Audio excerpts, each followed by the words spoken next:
Sunday, July 20th, 2025. AGNDD intelliReport topic. Alan Bergman dies at 99. Please pardon any visual and informational inaccuracies in this entirely AI-generated Wikipedia-sourced video article. Alan Bergman, half of a prolific lyric writing team, dies at 99. With his wife, Marilyn, he wrote the words to memorable TV theme songs and the Oscar-winning The Way We Were and The Windmills of Your Mind. By Anita Gates, July 18, 2025, The New York Times. Alan Bergman, who teamed with his wife Marilyn to write lyrics for the Academy Award-winning songs The Way We Were and The Windmills of Your Mind, and for some of television's most memorable theme songs, died on Thursday night at his home in Los Angeles. He was 99.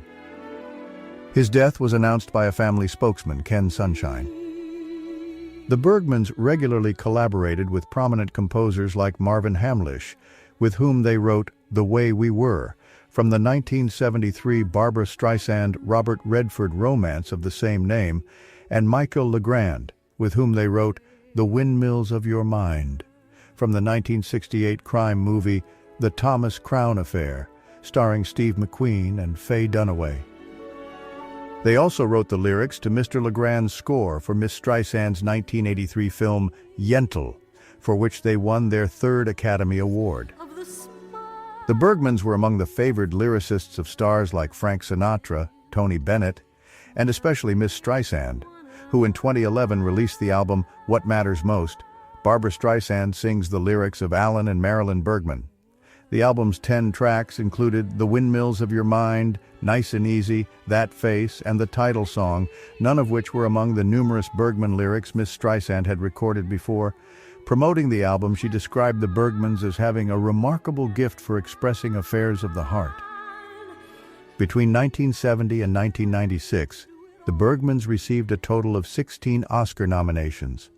One year, 1983, they claimed 3 of the 5 Best Song nominations for It Might Be You from Tootsie, If We Were in Love from Yes, Giorgio, and How Do You Keep the Music Playing from Best Friends. They lost to Up Where We Belong from An Officer and a Gentleman.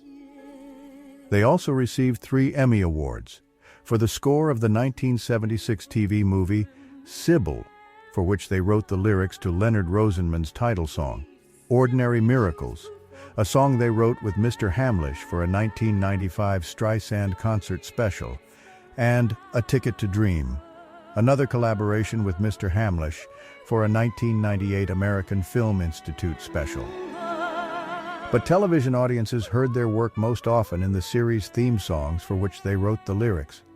These included the gospel-inflected themes for the comedy series Maude and Good Times, both with music by Dave Grusin, and the breezily upbeat There's a New Girl in Town, the theme from the sitcom Alice, with music by David Shire. The Bergmans won their only competitive Grammy Award for the soundtrack album for The Way They Were, which they shared with Mr. Hamlisch. In 2013, they received a Grammy Trustees Award. They also collaborated on 2 Broadway shows, Something More, with music by Sammy Fain, in 1964, and Ballroom with music by Billy Goldenberg in 1978, although neither was a hit. Like many creative teams, the Bergmans had their priorities. "We prefer to have the melody before working on the lyrics," Mr. Bergman said in a 2007 NPR interview.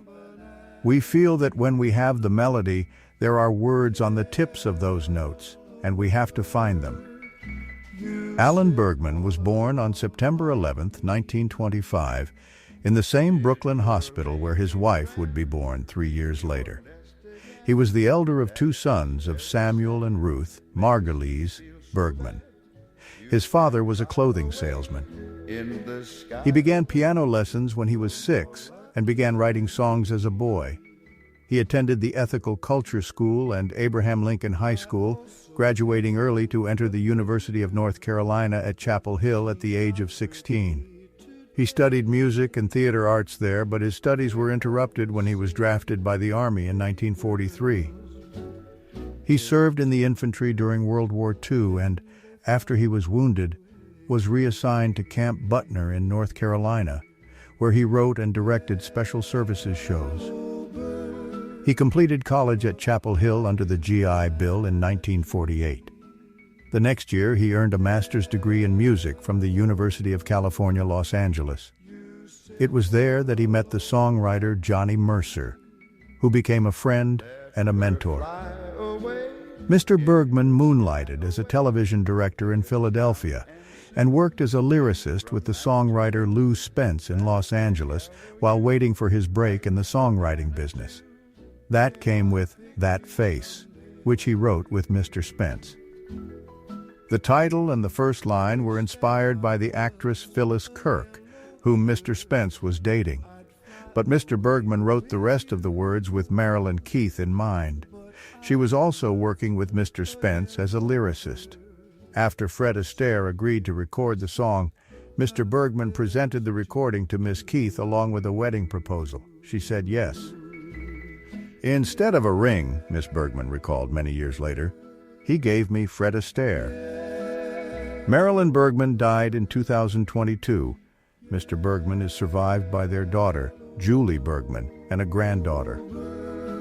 By the time the couple married in 1958, they had already begun writing together. Premarital rhyming was going on, Mr. Bergman said with a smile in a 2010 interview on CBS News Sunday morning. One of their first hits was the Caribbean-flavored Yellowbird. Yellowbird up high in banana tree, Yellowbird, you sit all alone like me, for which they wrote new lyrics to a 19th century Haitian song, Shokun, when the choir director Norman Luboff was looking for material for a calypso album in 1957. The song was later recorded by the Mills Brothers, the Brothers Four, and many others. Mr. Bergman was often asked about the creative experience involved in working so closely with his wife.